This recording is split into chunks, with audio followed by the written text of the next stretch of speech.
Appreciate, what's it doing? It increases in value. So when you appreciate something, you are automatically increasing its value. If you don't have gratitude for something, it might as well not exist.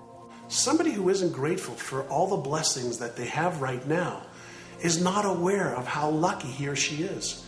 And so when you take the time, when you take just a few moments to think about one little thing that you're grateful for, a flower, being able to breathe, being alive, that is magic in itself. And that is really the beauty of creation. That's the beauty of our lives. It was Henry James who said that nothing of the senses can satisfy the soul. The only thing that can satisfy the soul is thank you, I love you. When you get up in the morning and you can say thank you, I love you in front of the mirror, and also to the world around you and the people around you, now you're going to have fulfillment. I think we take for granted all of our life's gifts. And being grateful is a launching pad to have more and to be more and to accomplish more in your life. Gratitude is actually the grace of life. The more gratitude you have, the fuller your life will be.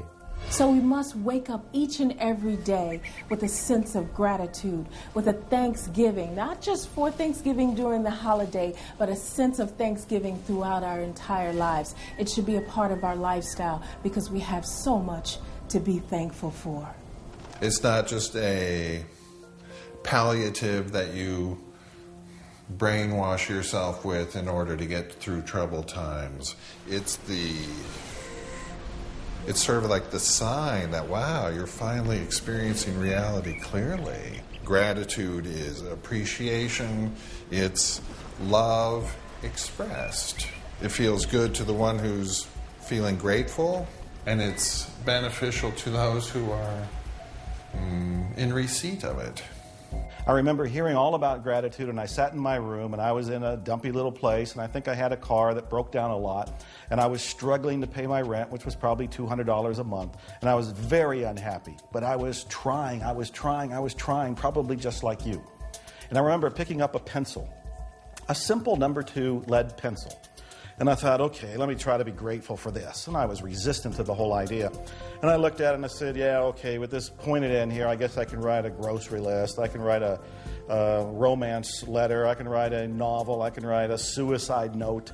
There's all kind of things I can do. And I started to shift a little bit and thought, well, that's kind of amazing.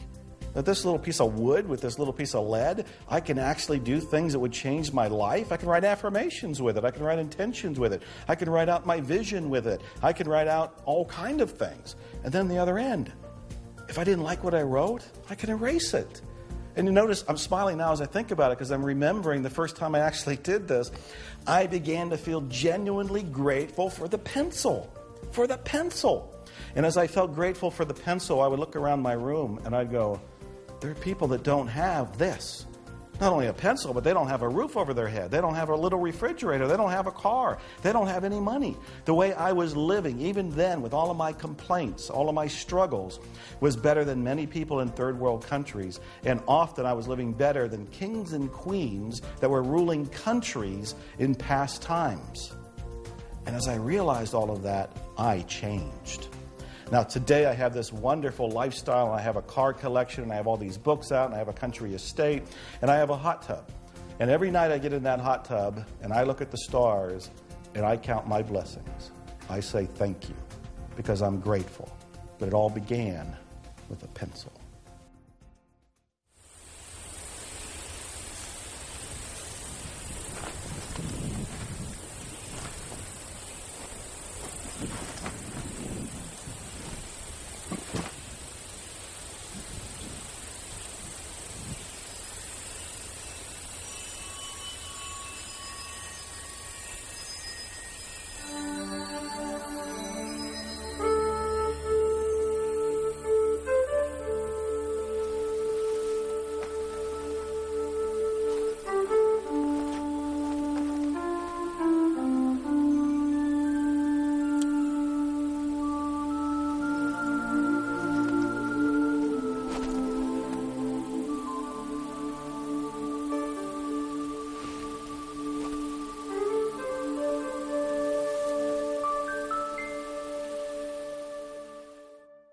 In April of 2005, I woke up in the morning with what I thought was a bad case of the flu, and Carol, who was just my girlfriend then, insisted that I go to the hospital, and I went to the hospital, and they didn't know what was wrong with me, and when I woke up 3 weeks later, I was in a different hospital and had no hands and no feet.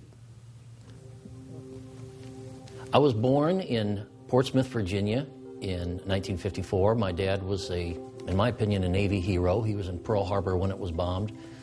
And I was raised the first 3 years of my life in Washington, D.C., moved to Chicago when my dad was stationed in the Navy base, the Great Lakes Navy base. And then because of the health of my mother, who was a rheumatoid arthritic, we moved to Arizona in 1959 to keep her on her feet, and she stayed on her feet for another 30 years after that, so that was a good choice. In 1985, I was in my backyard, and I was shot in the back by a little boy that was playing with his dad's rifle, and he was shooting at his back fence, and I was on the other side. And the bullet went through the fence and hit me in the side, and it shattered my spleen and entered my backbone. But that happened in 1985, and because I had no spleen, then 20 years later, in April of 2005, I contacted an illness that caused my amputations. Jeff was in a coma in the hospital, and everyone was telling me, all the medical professionals were telling me that he was going to die, that he wasn't going to make it.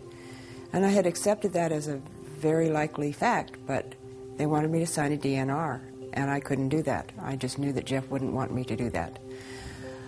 I went outside, I was a smoker at the time, and I went outside and sat on my smoking bench, and one of the nurses had given me a bookmark. And on this bookmark there was a poem that says, "Don't give up." And I read it, and it moved me, but I put it in my purse and went out for a cigarette, reached in for a cigarette, and every time I reached in my purse, I came out with the bookmark. And I kept looking at it and putting it away, and then I realized that that was it. I had to just not give up. Now, you have to understand that every medical professional at that time was coming down on her pretty hard. Let this man go. His life is not worth saving at this point. I don't even think we can save his life, even if we tried. And she was the one that said, no, you are going to do everything you possibly can. When the surgeon came in and looked at Jeff and said, he looked at him for maybe 10 seconds, and then he turned and walked out of the room saying, "I'm not going to do it." I ran after him, grabbed him by the shoulder, and turned him around and said, "You have to do it. Someone has to do it." And he said, "No, he'll die on the table. I'm not going to do it." And I said, "He'll either die on the table or he'll die right there in the room. He has to have the surgery. He can't live without it." He said he's going to wake up with no hands and no feet and hate you forever. And I said, so be it. And I hate this woman so much that on June 11th, 2005, just barely over 2 months after this happened to me, while I was still in the hospital, I asked this woman to marry me. And we were married by the hospital clergy in room 105 in telemetry, in the same hospital in which the amputations happened. When I had woken up and realized that I had no hands and feet, I was really inundated with visitors, colleagues, ex-students from years back that I didn't even remember.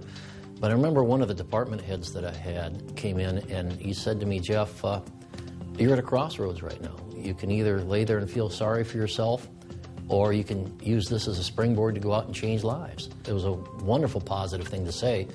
And I can remember while I was awake, my principal had called me up several times. And he called and talked to me on the phone, told me about the wonderful things that were happening at the high school where I was teaching. But he always finished up the conversation with, "Can you give me some sort of timeline for when you're going to be back in the classroom?" When all the medical professionals were asking me to apply for Social Security and go on disability, and he didn't give me that option. Every conversation ended up with, "I need to know when you're going to be back in the classroom."